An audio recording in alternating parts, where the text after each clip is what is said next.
Okay, so my name is Sienna, and I am the author of new book, The Eye of the Sea, Book 1, The Games Begin. Two young girls, Abby and Erin, live on the island of Pine Cove. One night, their grandmother told them an unforgettable bedtime story. 3 days later, while walking through the forest, the girls came across the creature from grandmother's story. This creature would change their lives forever. So I don't want to downplay anybody else's books, but You don't need to mention any books. I'm not mentioning any other books, but the main thing was I was kind of discouraged on how I wasn't able to read these other books, and even if I was able to read them, they were just not fun. Yeah. They just weren't something that I strived for. It just had no content that I was able to understand. I'm like, that doesn't make sense. Why? How do we jump from this subject to this subject? Like, what is going on? And so that basically gave me the idea to write my own book. It's like, well, why don't I just write my own book on what I think that a book should be?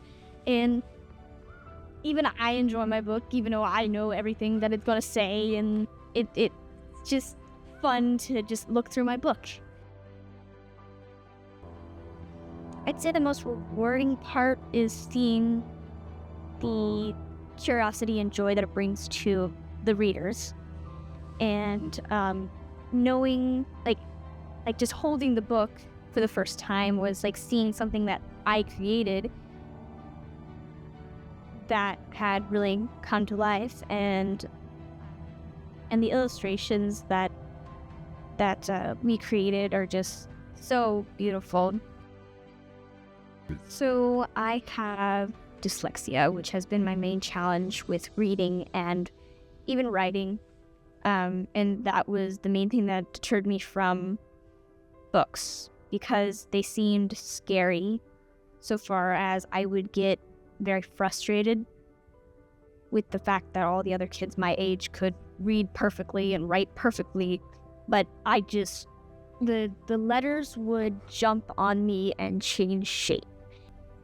Dyslexic people versus people without dyslexia. People without dyslexia, if you say goat, they'll imagine the word goat oftentimes. And people with dyslexia will imagine a goat and spin it around in their head. And that's how my vision works, is I will take something and spin it around, see every angle, and say, oh, this is a goat. I guess with books, I wasn't able to see, there wasn't anything intriguing with letters. It's like, I don't like that. That's weird. And because the lines were too close together, I wasn't able to turn it around because I didn't understand the purpose of it.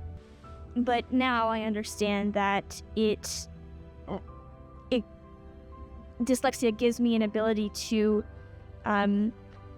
create a more entertaining subject for me, so far as